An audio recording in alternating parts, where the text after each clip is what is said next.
Une mère fauchée doit comparaître devant un juge pour une contravention. Elle amène sa fille avec elle.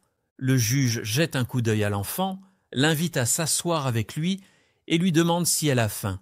Lorsque la petite fille répond par l'affirmative, il prend une décision choquante. À Providence, Rhode Island, une jeune mère se dirige vers le palais de justice avec la main de notre fille de 6 ans serrée dans la sienne. À première vue, notre comparution au tribunal n'avait rien de sérieux. Il s'agissait d'une infraction au stationnement et l'amende n'était que de 100 $. Mais pour elle, c'est une petite fortune, suffisante pour l'inquiéter sérieusement. Elles entrent nerveusement dans la salle d'audience. Les mamans scrutent les visages du public et des fonctionnaires du tribunal. Dans ses yeux, il y avait un regard suppliant. Janice, sa fille, ne se rend pas compte de la gravité de la situation. Elle regarde la salle d'audience avec des yeux innocents et écarquillés.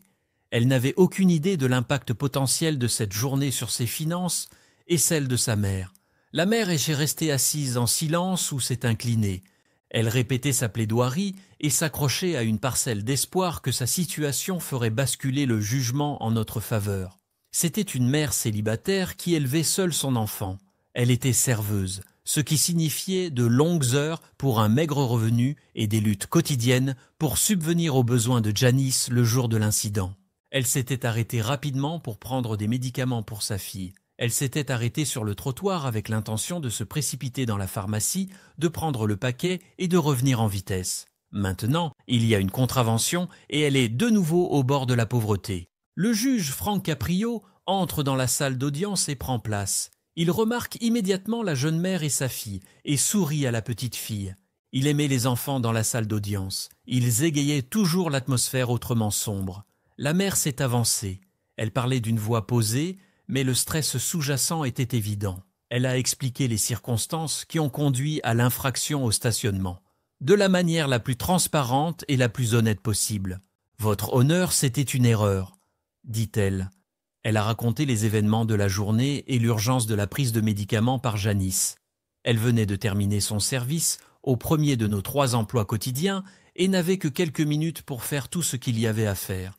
La mère a mesuré ses paroles. Elle ne voulait pas parler trop en détail de ses difficultés financières. Pas en présence de sa fille, mais elle a fait allusion à la gravité de sa situation. Le juge Caprio écoute attentivement, comme il le fait toujours. De temps en temps, son regard passe de la mère à Janice. Il a fait part à la mère des difficultés rencontrées dans la façon dont elle les habillait. Il reconnaît également l'équilibre qu'elle tente désespérément de maintenir. D'une part, elle voulait admettre son erreur et laisser la loi suivre son cours. Mais elle n'en avait pas les moyens. D'autre part, elle faisait de son mieux pour protéger l'enfant des dures réalités de sa vie. Le juge capital regarde de la mère à Janice, puis de nouveau à la mère. Puis, avec une lueur d'espoir dans les yeux, le juge Caprio s'est tourné vers Janice. Il lui a souri et elle lui a répondu par un sourire timide. Puis il a dit « Janice, voulez-vous venir m'aider ?» La salle d'audience était habituée à la routine habituelle des procédures judiciaires, toujours tendue et parfois ennuyeuse. Ce geste du président du tribunal a pris tout le monde par surprise. Janice hésite, mais elle est curieuse. Elle demande l'approbation de sa mère, reçoit un signe de tête et se dirige vers le banc. Le juge Caprio lui donne un petit tabouret pour qu'elle puisse le regarder dans les yeux. Une fois la petite fille installée, il se tourne vers elle et lui demande « Comment s'est passée votre journée, Janice ?» Sa voix douce invite la fillette à leur faire confiance. Elle sourit légèrement et dit que ça va. Il lui dit alors qu'il y a eu un petit problème avec le ticket de parking de sa mère. Il lui a expliqué les circonstances en des termes compréhensibles. Il n'y a pas de jargon juridique, et rien qu'une enfant de 6 ans ne puisse comprendre, alors que tous les yeux de la salle d'audience sont fixés sur la petite fille. Il lui a ensuite dit qu'elle devait l'aider à prendre une décision. Il lui a d'abord dit que sa mère pouvait payer l'intégralité de l'amende. La deuxième option était de lui faire payer une partie seulement de l'amende. Et si elle avait une idée, il a dit à Janice qu'il pouvait y faire quelque chose. Il a dit à Janice qu'il pouvait faire autre chose pour que la formalité habituelle soit supprimée de la salle d'audience et que tout le monde observe maintenant l'interaction du juge Capreolus avec la jeune fille. Janice fronça son petit front. Le poids de la décision repose sur ses jeunes épaules et elle semble s'en rendre compte. Après mûre réflexion, elle se tourne vers le juge Capri et lui dit qu'elle pense que sa mère ne devrait payer que 50 $. Elle a pris une décision juste et réfléchie qui a impressionné le juge Caprio. Tout le monde a hoché la tête en signe de respect pour le jugement équitable de la jeune fille. Il était facile de voir la profondeur de notre point de vue sur l'équité et la responsabilité. Par-dessus tout, l'interaction entre le juge et Janice a brisé l'atmosphère étouffante. Le juge Caprio a souri, les yeux dans le vague, et a accepté la décision de Genesis en la remerciant d'un signe de tête pour le rôle qu'elle a joué dans la procédure d'aujourd'hui. Il lui a dit qu'il pensait qu'elle avait été aussi juste qu'il l'aurait été, et elle lui a fait des compliments, mais il a alors eu une lueur d'espoir dans les yeux. Le juge Caprio était encore très conscient de la situation difficile dans laquelle se trouvait la mère, et l'homme qu'il était voulait l'aider. Vous vouliez alléger son fardeau, et en même temps montrer à Janice que la loi était quelque chose qu'il faut respecter, et non pas craindre. Il s'est donc penché en avant, et a fait quelque chose qui a coupé le souffle de la mère de Janice. Il a donné à Janice une autre option inattendue. « Il y a une autre option, » il a dit. « As-tu faim? Avez-vous mangé aujourd'hui ?» Tout le monde dans la salle d'audience a été surpris. Le juge prenait un angle d'attaque que personne n'aurait pu prévoir. Pour Janice, c'était la question la plus naturelle au monde. Le juge avait raison. Elle avait faim, et non, elle n'avait pas encore mangé. Elle l'a dit au juge Carpio.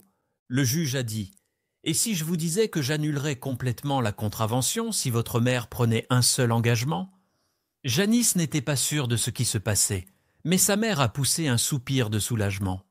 Janice a alors demandé au juge quel était cet engagement, avec un sourire bienveillant. Il lui a répondu que si sa mère lui promettait de l'emmener prendre le petit déjeuner, la contravention serait annulée. Vous annuleriez la contravention.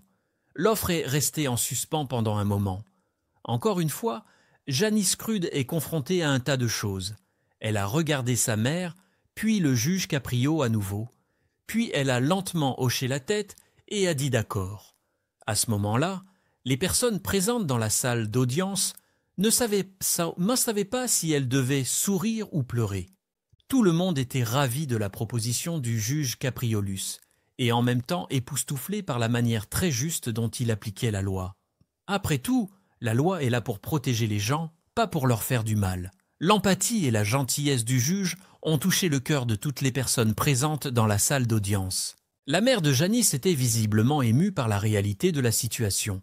Quelques heures plus tôt, cette comparution au tribunal avait été pour elle comme une montagne. Elle s'était convaincue qu'elle devrait payer la contravention et n'avait aucune idée de l'endroit où elle trouverait l'argent pour compenser les 100 derniers dollars. Mais aujourd'hui, sa fille a eu droit à un siège sur le banc d'un vrai juge et a même été autorisée à faire une constatation. Le juge Campion a fait un signe de tête solennel à Janice. « Je pense que tu as fait un bon choix, Janice. Vous nous avez montré l'importance de la gentillesse et de la compréhension. Ses paroles et son exemple ont été une leçon puissante pour toutes les personnes présentes.